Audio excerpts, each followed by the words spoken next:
Week 10 is officially upon us. We take on the New Orleans Saints in 2 days at home, where the Saints are actually 3-point favorites, and a lot of that has to do with, Kirk Cousins being done for the season, Justin Jefferson still not being activated to that 53-man roster, even though his practice window has been open. So we're rolling with Josh Dobbs as our starting quarterback. Played a pretty decent ball game, I'd say, against the Atlanta Falcons. Struggled a little bit at the beginning, but found a way to come back on that last second driving and will secure a dub for us. But we are looking towards the Saints. It's going to be a good matchup. We've had their number ever since 2009, which thank goodness, because they screwed us from a Super Bowl championship or even just a Super Bowl appearance at that point. It is what it is. Brett Favre threw that pick right to the guy.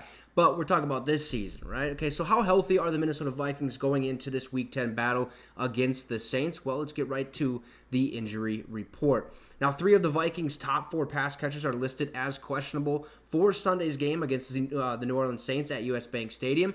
Justin Jefferson still dealing with that hamstring injury.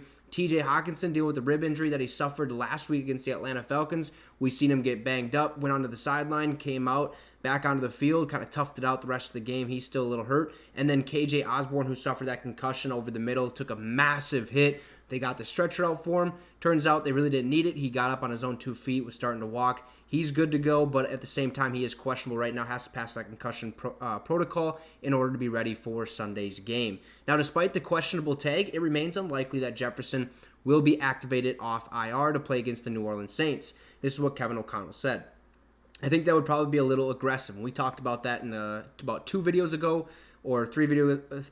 2 or 3 videos ago, one of the 2, but we've talked about it where he's like, I doubt he's going to play Sunday against the Saints just because it's too soon to see how that hamstring will hold up, and we don't want to re-aggravate it and have him miss another 4 weeks or even longer or even the rest of the season. So we got to kind of pump the brakes on that. Now, the Vikings superstar could return as soon as the following Sunday in Denver, but it's also not out of the question that he doesn't play until after the team's bye, which is Week 13. Now, I said we'd have to activate him before that Week 13 bye because he has 21 days in order for us to open that or to activate him to the 53-man roster, and I believe that's right before Week 13's matchup or right before the Week 13 bye, so we'd have to activate him before then, and then he'd miss that bye week. Obviously, we'd all miss the bye week, and then he'd play Week 14, so that's still in the realm of possibility, but we hope to get him on the field next weekend in Denver, which is a primetime football game, which would be fantastic. Now, TJ Hockenson is dealing with painful bruised ribs that he said he plans to play this weekend. The doctors didn't say nothing.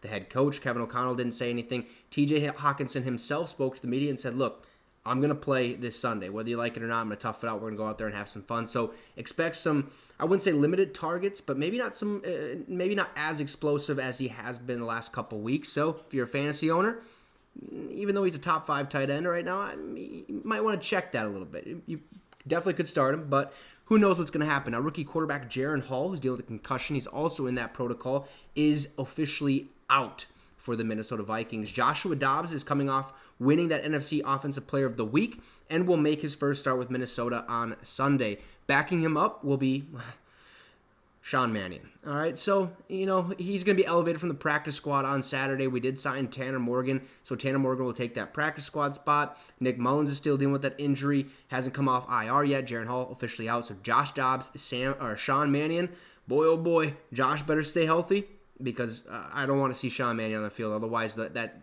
Saints being favored by 3 points would definitely make a lot of sense.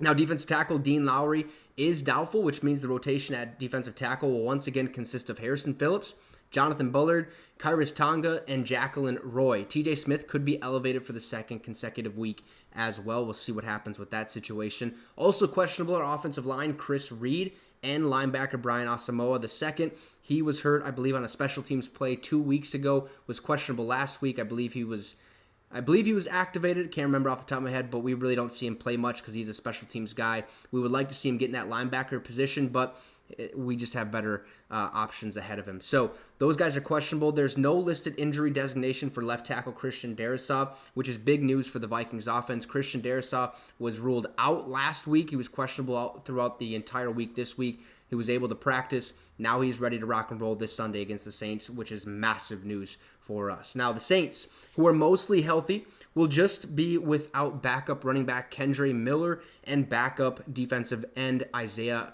Foskey, however you want to say it. Sorry about it if I pronounce it wrong. Now, fullback Adam Prentice is questionable for the Saints. So they are mostly healthy. All of those guys are ready to rock, but they're not going to roll because we're going to go into US Bank Stadium and send the Saints packing home, okay? You know how the song goes, oh, when the Saints come marching in? How about when the Saints go marching home? We'll put it that way. Anyways, you guys can let me know in the comments what you think about this. Who wins this weekend? Do the Vikes take home the dub? Let me know in that comment section below. Drop a like and subscribe to the channel. It'd be much appreciated. Have a great rest of your night, folks.